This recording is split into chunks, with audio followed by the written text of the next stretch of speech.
I'm with Cindy Willett. She is the Senior Manager for Marketing Communications for Guidewell Connect.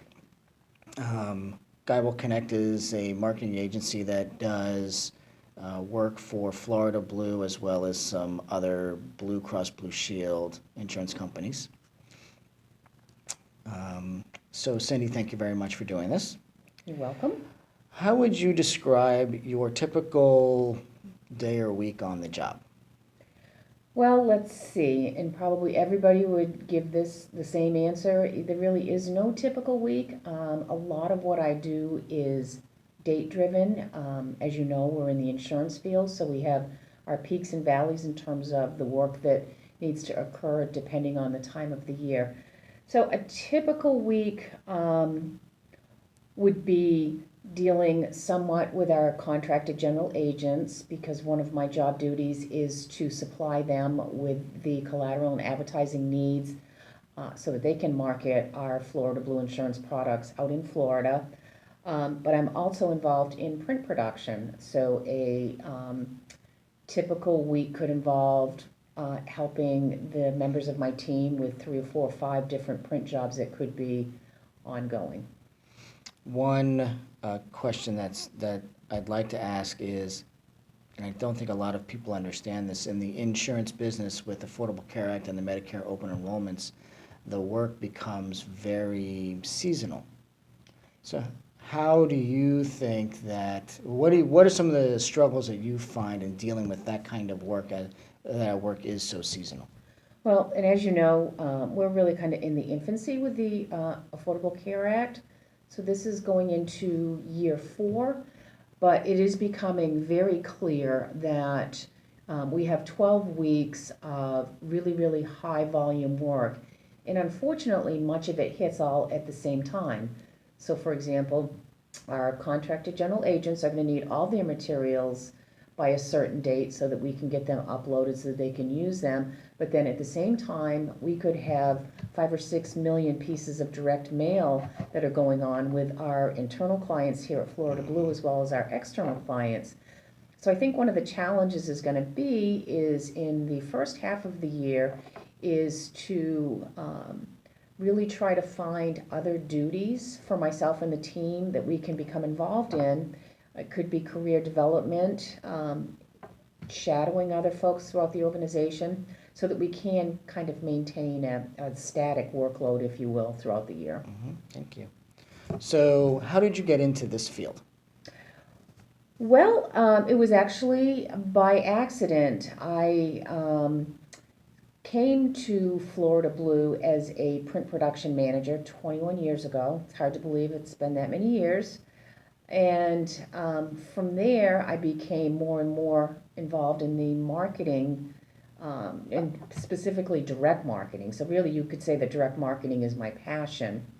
So that was just a natural extension of the print production work that I was doing because we were all part of the same team. So they continually gave me more and more responsibility. At some points, I've managed the creative team, I've managed the campaign managers, and still really staying true to the print production, which is always reported to me. And that is, it's just an interesting field to get into.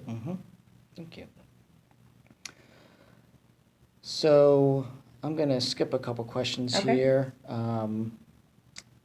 I think because, being that we work so close together, sometimes I see it, but a lot of people may not understand the frustrations or drawbacks that you see in this position, and I like to stay that focused in the insurance industry. Sure.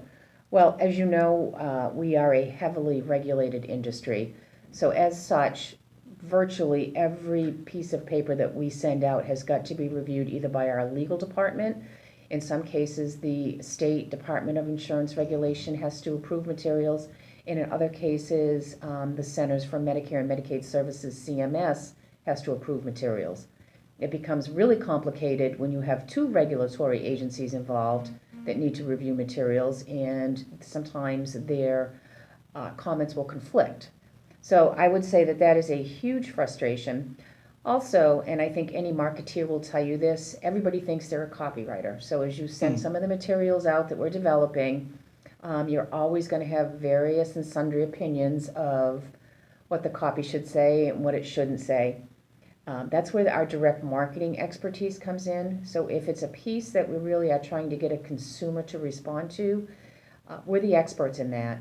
So someone, for example, in our public relations area or our overall communications area is reviewing items. They may try to change them to be grammatically correct, but not necessarily in keeping with our overarching goal, which is to get somebody to respond to something. So a frustration is just sending materials out for review and just getting all kinds of feedback back that, then you have to go into the negotiating world of what changes are you going to make. Yeah.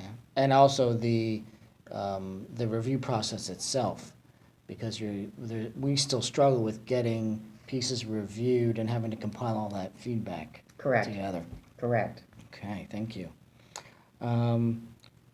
So in this position, did you travel a lot? I used to. Back in the heyday of print production, it was the standard for the print production manager to always go on press checks. If it was a large run, not so much anymore because now we can get proofs via high-res PDFs and we can verify the data online. So not really as much as I used to. But I do miss it because I would travel at least twice a month, probably 10 Okay. years ago. So I've really been sort of strapped to the office for the last several years. Thank you.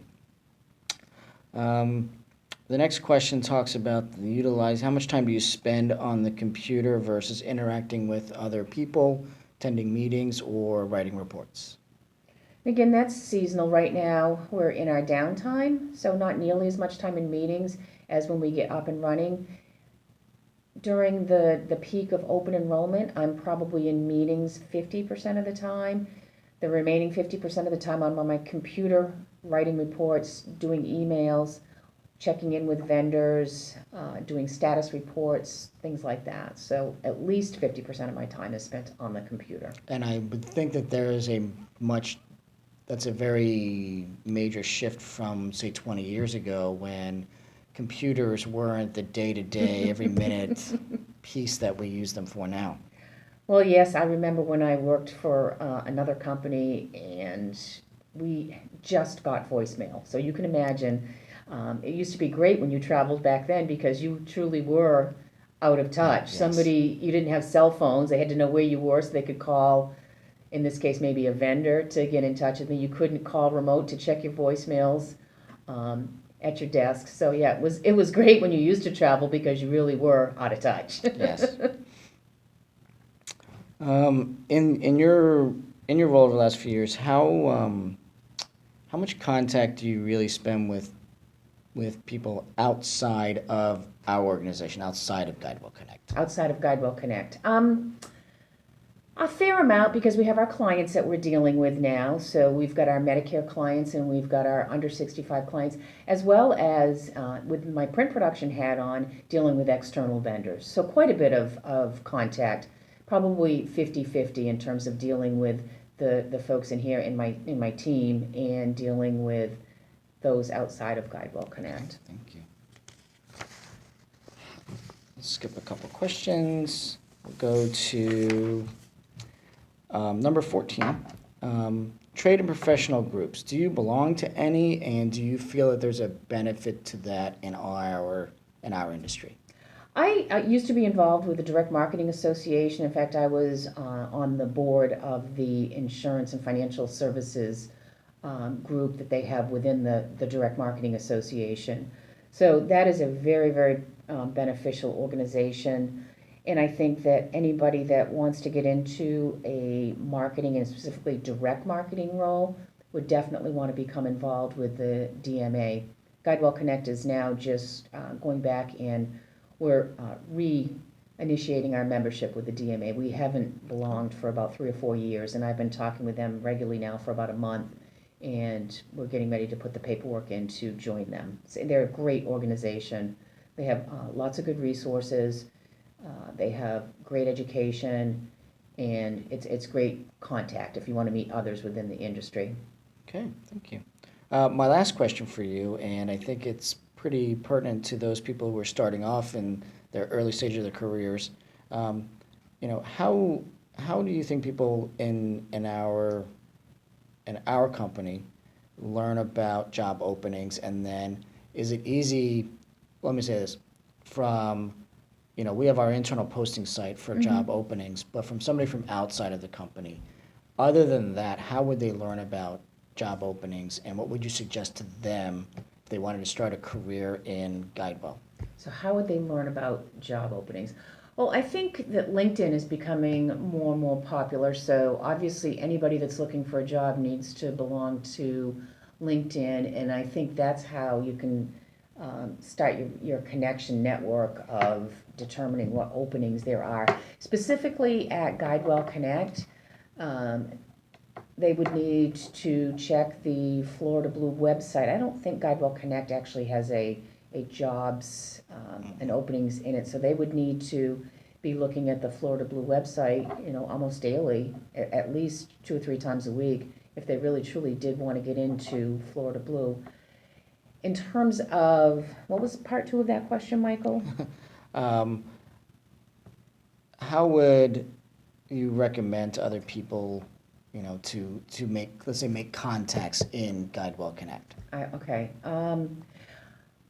I always say think outside of the box. And I remember when I was moving down to Jacksonville, again, I'm giving away my age, but 21 years ago, I was talking to some senior people at my former company saying, I moved down here, I didn't even have a job, I just moved to Jacksonville. And I thought at the time the Jaguars were fairly new in town, and I said, wouldn't it be kind of fun to maybe try to get a job with the Jaguars? And one of the senior people at my former company said, you need to think outside the box. So you want to get a job with the Jaguars? Send them your resume, but wrapped in a football. Just something that's going to get noticed. So think outside of the standard. Today everybody has to upload their resume and upload their cover letter. But I think that you need to think about how you can differentiate yourself, because it really, and from someone who's reviewed thousands of resumes over the years, you need to hook somebody in that first 20 seconds. So I think the cover letter is probably becoming as important, if not more important, than the resume. Because that's what I do. I scan the cover letter, then the next thing I look at is degree status. Do you have a 4-year degree? If you don't have a 4-year degree, generally I'll put that aside. Unless it's somebody that's got a ton of experience in the field, but that's usually my first cut. Well, Cindy, thank you very much for this. I appreciate it. You are very welcome.